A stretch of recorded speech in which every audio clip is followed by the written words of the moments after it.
This is a session about the space, which is slightly different to the opening keynote session, which was about space. The distinction is a little bit important. If you are confused at all about the distinction, please say so now. The space is a website. Space is the thing that we are all inhabiting. If you're here to learn about building space, first of all, how do you do that anyway? Secondly, yeah, you're going to be disappointed. So, of the people in the room, hello everyone, how many of you are not familiar with the site? You're not... Yeah, that's good. So you've never visited the space, and yet you're in here to find out how I made it. Excellent. Okay. So, I suppose I better do a quick intro onto what the hell it is. So, the space is a media on-demand platform, which is very buzzwordy, that the BBC and the Arts Council jointly produced. There was a commissioning grant administered by the Arts Council to 53 separate arts organisations, and they were given. It was quite a rapid process, but I think it was February. Was it? There was invitations. We put out a kind of call for proposals, and we had 257 applicants, if memory serves. And of those, they got whittled down to 53 that would actually get commissioned. And they were given a pretty blank canvas in terms of what they could do. So this was going to be bringing the arts to every screen, across mobile, tablet, desktop, connected TV, in whatever shape we can manage to make it. So not just audio and video, and not just text, but games and interesting interfaces and so on. Above all else, it was to be experimental. And it was experimental on two fronts. One is that arts organisations on the whole, don't know a huge amount about producing art for digital platforms. And it was also experimental for us in terms of building the thing, because we were to create this thing very, very rapidly, the space of 6 months from a standing start, and get it out there on non-BBC infrastructure, with a very small team of people behind it. So, the start of May, we launched thespace.org, which was the platform. It worked, which was nice, and it had a selection of commissions on it, the launch day commissions. We'd gone from February, where we'd kind of decided who was going to be given grants by the Arts Council in order to produce works for it, to May actually launching the thing. So the set of commissions we had on day one was obviously relatively modest, because some of them take a little bit longer than 2 months to produce. So over the course of the next 6 months, there's going to be an ever-increasing amount of material of various shapes and sizes. So, the technical bits, which is probably the most interesting, particularly for this audience, and certainly for me talking, because I'm the technical guy. As I said, this was to be run on non-BBC infrastructure, and there were a couple of reasons for that. One is that for the BBC, 2012 is quite a big year. There are a few things going on. Just the odd one. There's some sports day in East London or something. I don't know. And apparently it means that people are quite busy. So, kind of parachuting in and saying, hey guys, while you're busy preparing for the Olympics, could you just kind of do an arts platform? Wasn't going to happen. So BBC Future Media, which usually is responsible for web stuff, looks after bbc.co.uk, just doesn't have kind of spare resource to throw at something like this. The other constraint was that at the end of the project, or the end of the operational period, nobody really knew for sure, and still doesn't know for sure, what's going to happen to the platform. It might carry on where it is, it might get handed over, the Arts Council might take full custodianship of it, who knows. If we tied it into BBC systems, that would never be possible. So we needed to have future flexibility. So what we built was we took WordPress, which I hope many of you are familiar with as a content management system, and we built a setup on Amazon EC2 to host it, and then poured a load of stuff in and hit go, publish, and made it live to the world. Except it was a bit more complicated than that. So anybody who's run a WordPress blog will be familiar with the frequency of patches which are released for it, and some of the issues which might arise if you fail to patch your WordPress installation quickly enough. There are also, out of the box, WordPress doesn't scale brilliantly well.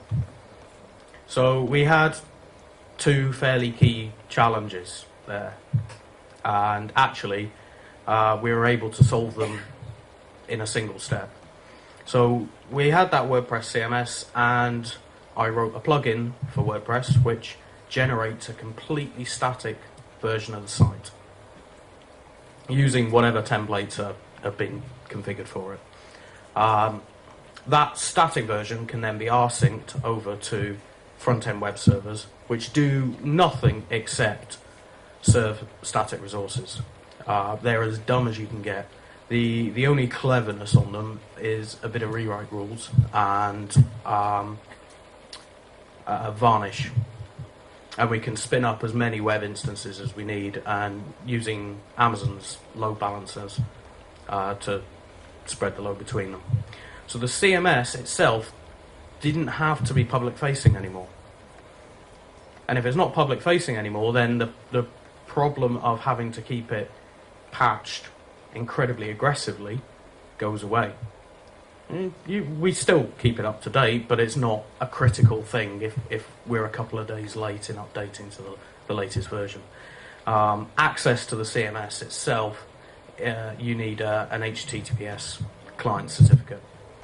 So there are specific people who can get at the CMS, and everybody else only ever sees the static front-end web servers. And when we were doing load testing of the front-end web servers, we comfortably hit about 5,000 requests a second, spread over 4 servers. And actually Varnish was, these are on EC2 medium instances, and Varnish was handling about 80% of all of the requests. So it really wasn't breaking into a sweat at all. And I mean, 5,000 requests a second isn't too shabby. That's probably more than we'll ever hit in practice, but who knows? We've got some interesting stuff coming up. Along with publishing statically for security and scalability, we also wanted to be a bit more flexible about the kinds of things that were being published. So we've got, most websites have HTML for their data views, for their human-facing views, But we wanted to add data views in there as well, using content negotiation with the ability to short circuit and say, no, really, please do give me JSON or give me RDF back for each of the items. So if you send a request for one of the items on the space to with an accept header set appropriately, we will cheerfully send you back some JSON. So generating the entire site statically meant that we had some hooks in there to say, while you're spitting out this page from this post object, you could also spit out some other formats as well. And it also meant that we could generate indexes and feeds which work slightly differently from WordPress's own, without having to hook things in some rather arcane places to make it work. One of the constraints that we had was that we needed to be able to support an MHEG application on Freeview HD. So if you have a Freeview HD receiver which is compatible, you can tune to channel 117, which is a data service. It's got a little MHEG app which then goes off to the internet to download the rest of it and to get all its data. And there's a piece of middleware sitting out on some separate instances which are responsible for sucking our data in and marshalling them into a form that this MHEG application can present.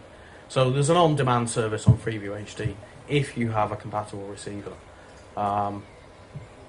Joyfully, the specs for doing kind of video on demand on Freeview HD boxes are really quite new, and the number of boxes out there which actually support doing this stuff and don't break when you try it is a relatively small number. We have got a white list running, and there's a set we've got a list somewhere, I think in our FAQs on which receivers can and can't get it. But obviously, if you've got a Freeview HD receiver and it's plugged into the internet and properly configured, and it probably wouldn't surprise you to learn that lots of people who have Freeview HD receivers which can be plugged into the internet either aren't at all, or they are but they can't actually reach the internet because they've been incorrectly configured.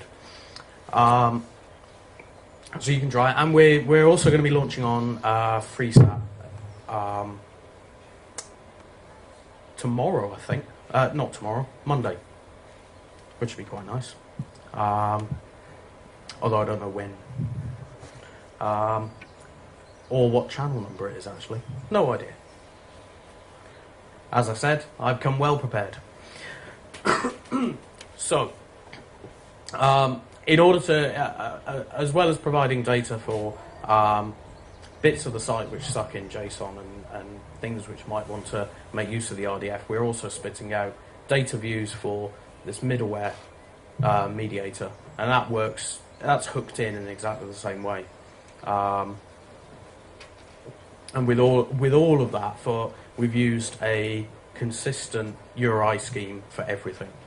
So everything is, as soon as it's either the media or the metadata is ingest, we assign it an alphanumeric identifier. And it's an opaque identifier, but it's one which never changes. There are some. It's actually generated from the post ID within WordPress, so it's base 32 encoded, and then there's a prefix character which indicates the type of object it is. So episodes all start with E, and series all start with S, and playlists all start with P, and partners all start with A. It's mostly the first letter of the thing. And partners like to be A because they're the beginning. It's very nice. Now, the way, obviously WordPress is built around posts and pages with some taxonomy stuff attached to it. And what we're dealing with isn't posts and pages. I mean, it could be, but it would be a lot of manual effort.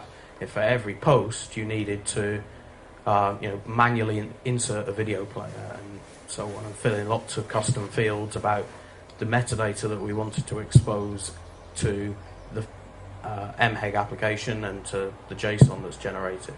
So we have another plugin, in fact we have a couple, which set up custom post types within WordPress for each of the different classes of object within the space.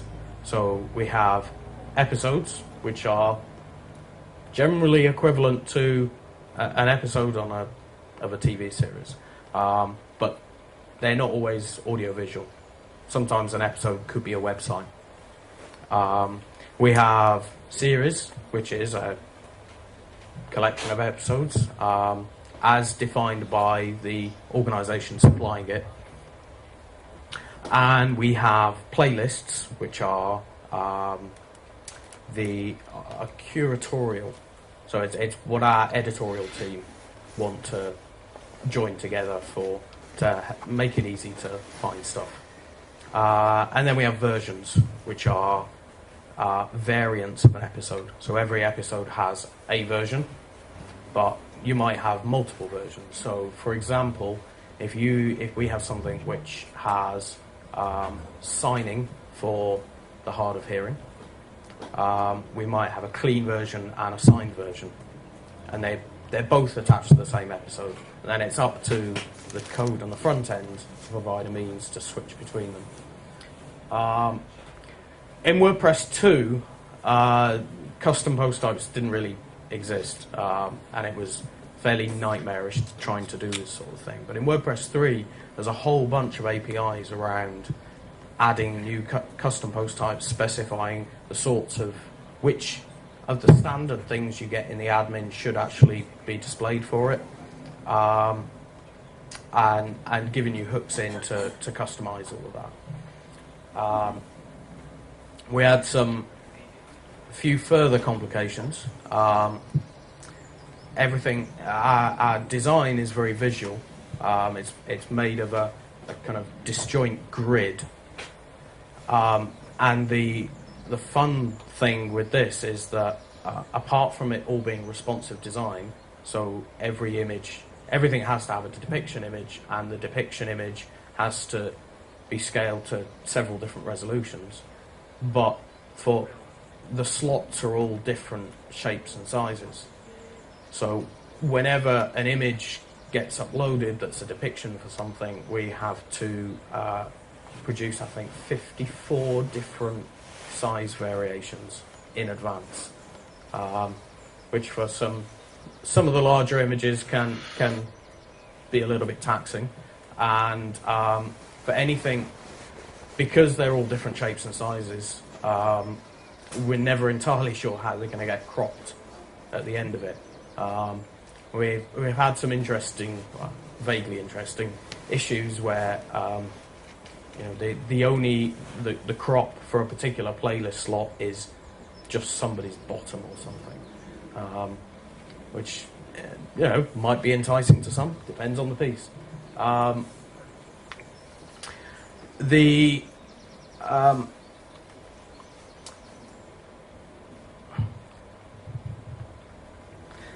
Thank you. Now you've put me off my stride. On top of, aside from the CMS, we've also got media ingest, which takes each piece of audio or video that's been submitted and transcodes it to a selection of different profiles. There's a WebM profile, so that Firefox and Chromium can play video natively, and there are a selection of MP4 profiles, ranging from a mobile-friendly all the way up to a decent HD, assuming we have an HD source, obviously. At the moment, there isn't a nice, convenient way to switch between the different MP4 profiles. from the front end. So if you're watching it on the desktop, you will get the HD version whether you like it or not at the moment, which isn't ideal, but is on the slate to fix. On top of pre-recorded audio and video, we have live streams and we have web propositions. The live streams are challenging. There is no standard. In fact, no, there is no standard for streaming live media to browsers. You can do things with RTMP if you have a Flash player, and you can do HLS, and Silverlight has a thing as well. But there is no HTML5 universally supported streaming media mechanism, even with the codec issues aside. And the best we've been able to do is Flash and HTML. Flash is anything which doesn't support HLS. So if you're not on an iOS device, and I think newer Android can handle HLS as well, then you have to have Flash, or you just can't get the live streams. As much as I would love it to be different, the mechanism just doesn't exist at the moment. Maybe MPEG's Dash will give us a thing at some point, but that's a way off, and it's horribly complex by last I looked at it. The web propositions are more complicated again. So the arts organisations were given quite a clear brief. You know, if you want to produce a game as the thing, if it's a compelling proposition, then they can go right ahead and do that. And we do have some launching soon. We've also had John Peel's record collection on the space since launch day, and that's a completely custom interface, allowing you to browse all of the albums with a set of 100 being released each week, and one picked out with a special video made around it. The web propositions kind of take over. They're still assigned IDs in the same way that normal episodes are, a piece of AV material is. But and we still publish the data about them and so on. But when you land on them as a human browsing, you get a custom interface instead of the usual one. So within the CMS, there are mechanisms to switch templates for individual episodes and individual series, as well as kind of the normal WordPressy kind of posts and pages.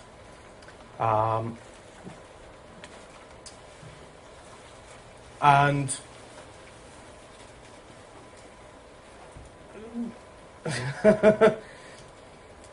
I was going to wrap up with something that I have utterly forgotten. So, given that, I shall open to the floor for any questions. How often do you do the rsync from the WordPress to the site? So there are a couple of different processes going on. We've got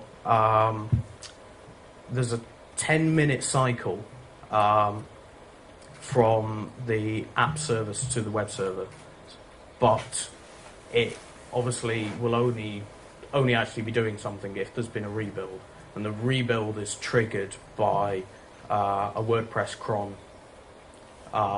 being triggered but through the admin. So whenever you modify a post or any object within the WordPress admin, it'll schedule a rebuild for some time in the next 10 minutes or so. So it tends to, I think it's at kind of 5 past, quarter past, 25 past, and so on. But there are also third-party rsyncs going on. So things like the John Peel collection, where they've provided the assets, we sync those in on an hourly basis into the content tree on the app servers, and then that gets fed over to the web servers as well. I mean, the latency is it's not terrible. I mean, if provided you know about it, if you're and obviously the content production team can preview live anyway. They don't have to wait that 10-minute cycle to see what it's going to look like. Is all the media on the same servers? No, actually, I completely failed to mention that. So the media all lives on S3, and it's served by CloudFront. As it's all static, could you put the pages on S3? We could, but there are two constraints. One is being able to do content negotiation properly, and it also turns out that the cost of bandwidth to an EC2 instance is identical to the cost of bandwidth to S3. So there wasn't a clear benefit to it, and CloudFront has quite a latency for invalidating and replacing. It's kind of you kind of have to assume that once something's up there, it will stay up there. If you really want to pull it down, you can invalidate, but that's kind of best effort stuff. So although we could put the individual items on CloudFront, we'd still need to, at the very least, serve the homepage and the playlists straight from a normal kind of Apache type setup. And if you're already doing that, then you might as well keep it all together rather than having more moving parts. Which of the technical choices you've made are you starting to regret? You've been thinking about that one for a while, haven't you? Cheers, Bill. For those who don't know, Bill Thompson works on the project and is head of partnerships in my department. So I mentioned at the beginning, actually, we have quite a small team. So currently working on it, there's I handle the back end stuff. There's a client-side developer and a sysadmin who's actually in Hanoi, working remotely most of the time. From a technical point of view, I don't regret any of the, I don't think I'd have gone back and done very much differently at all. I think all of the things I would change probably would be that I would have tried to make the administrative interface a bit friendlier earlier on, because that was a little bit problematic.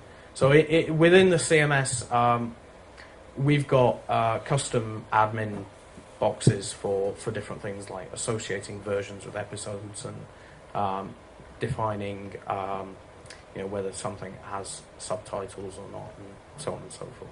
But all of that stuff gets stored under the hood as normal WordPress custom fields. And when on day one, those pretty admin boxes didn't exist. We were still building out the front end and the mechanics of it all. We hadn't got as far as throwing together a decent admin interface. And I think that caused us some problems and meant that the content team weren't necessarily entirely comfortable with playing with stuff to find out what happened. There are types of object within the CMS which have never been published, any of them, to date.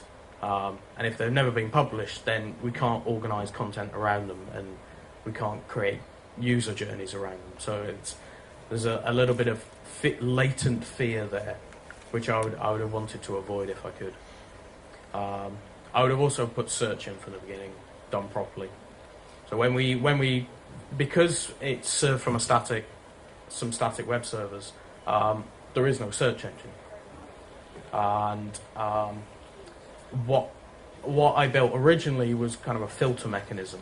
So when you type something into the the search box, which shouldn't really have ever been a search box, it goes and fetches a pre-generated JSON file listing all of the items beginning with the letter you started with, and then whittles that down. So it really is kind of an A to Z filter more than anything. Last week, we spun up another couple of medium instances and put in place a Zapier-based search engine, which runs separately from the normal front-end servers. And I think, given in an ideal world, I would have done that from day one. Well, I would have thought that transcoding the video would have been the biggest problem, simply from processing power. Isn't that an issue? No, so we have a bunch of machines in TV Centre. The fact the fact they're in TV Centre that's purely where the office is. They're not kind of big BBC transcoding architecture or anything like that. We've just got a bunch of machines in there, a couple of iMacs and a couple of Rackman Dells. We also have the option of sending stuff up to Zencoder for remote transcoding as well. Once the profiles have been defined and we have a reasonable idea of kind of how close or far away from real-time stuff is getting transcoded, then the big problem there is kind of planning. We have kind of said that we want stuff to be delivered 7 days in advance, and we're only just starting to get to the point where people are able to give us stuff 7 days in advance. So we've not had much of a backlog. We have been kind of waiting for stuff to come in, transcoding it, waiting for it to transcode, and then hitting publish as soon as it's there. And it's all been a bit last minute and breakneck. And obviously you'd prefer to have a bit of a buffer between things coming in and getting them out there, especially when some things are linked with external events. So there are things that happen, performances on certain days, press and PR and so on. You want to have as much flexibility as you can about what you publish and when. How many visitors do you have to the site? We've had, I think, since launch day, we've had about 300,000. So that's our first month, basically. And although we've had some press coverage, there's no marketing other than social media. And the arts organisations themselves have a certain amount of, I think, some of their budgets can be used.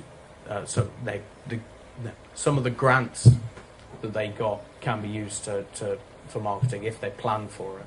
But we ourselves aren't really marketing it.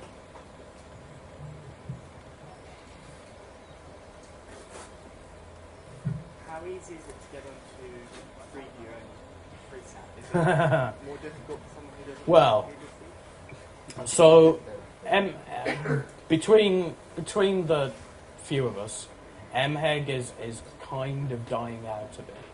I mean, the BBC has announced its intention last year that it wants to shift kind of all the red button interactive stuff to HTML-based development as much as possible. And having gone through the process of actually getting something modern up on MHEG platforms, it's certainly not the easiest thing in the world. Not that building stuff with web technologies magically makes it brilliant. Targeting the web browsers and TVs is no fun either. The hard part is finding a partner who has expertise. Building MHEG stuff itself it's an acquired taste. It's not the most pleasant of development processes. The best thing that you can do is find somebody who does MHEG stuff and pay them money to either take an existing thing that they've built and pointed at your data sources, or build you something from scratch. And we went the former route. So we took some experts at MHEG and said, tell us what format you need the data in, you skin your app, and jobs are good. The next hurdle is obviously getting it into the broadcast stream. And that is, if you're outside of the broadcasting world, that's going to be challenging. It's not by any means impossible, but actually getting space on a multiplex takes a lot of time, and it takes a lot of money to make that happen for most people. We had some help, I have to say. The guys in BBC Distribution are wonderful, and obviously they deal with DMOL and the DTG, who look after all of this stuff, and obviously Arkiva, who run the transmitters. They deal with them day in, day out, and kind of are able to navigate a path through this stuff. But I think in a few years, it's almost going to be irrelevant, because I think my personal take is that rather than delivering applications, interactive stuff directly over the air, is that pointers to internet available resources will be included in the program stream instead. So when you hit the red button, it launches effectively a browser rather than just a kind of an MHEG environment there and then. And I think at that point, the question's almost moot. Are there apps for mobiles and tablets and all that sort of thing? And does it work outside the UK? So, there are no native apps that we built. It's all web-based, but you can add it to your home screen or what have you. It's got the metadata in there to do that, and it works. Although, obviously, there's no real offline stuff because it's all streaming media. Offline wouldn't really work. Most of everything is available outside the UK. It's not actively promoted outside the UK, but actually we're not actively promoting it all that well in the UK either. So, but there are some specific pieces do get geo-restricted. What sort of sporting thing? Well, no, we're not carrying any sport, but for example, there was Britain's War Requiem in Coventry on Wednesday, and that was being broadcast in a few countries around the world on TV. Radio 3 was carrying the audio in the UK, and we could only get the rights to show the video in the UK. Because the German and Italian broadcasters behind it obviously didn't want people going to the space to watch it instead of tuning in their TVs. But we've had to keep the amount of geo-restricted stuff very, very minimal. How many? I didn't quite get who actually operates the WordPress. How many WordPress users are they? People in the arts organisations, or are they people in your office? No, they're all in our team. So we have a live service team who does the day-to-day operation of the CMS, and they are BBC people, although they're operating on behalf of the Arts Council. But the Arts Council are the ones who have the broadcasting licence and so on and so forth. And they're actually from a news background, which caused me some consternation, because the data model used to build this very much follows that used by PIPS, which is the system within the BBC which ultimately powers iPlayer. And so I built this with the expectation that we'd probably get some kind of iPlayer type people in to run it. And actually they've come from news, and things work completely differently in news. And so the concept of having multiple versions of an episode is something they've had to learn on the job, which was fun.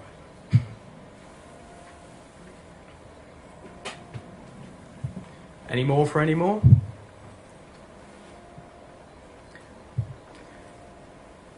Well, thank you very much then.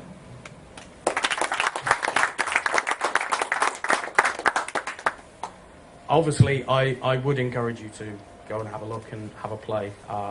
We are still effectively building it, and will continue to be adding new features and things until we're told not to anymore, basically. Is there a success criteria? How do you judge whether or not you've succeeded? Well, I judge it personally by it not falling over. The arts organisations themselves will judge it differently. I think it's about reach, really. I mean, when we're talking about organisations who would maybe get 100, 150 people through their doors for a performance, if we get 1,000 people watching it online, which is a modest number, that's a tenfold increase, and for them that's a huge difference. So I mean, my metrics are obviously about technical performance rather than overall reach and performance. But I think we're doing good stuff so far.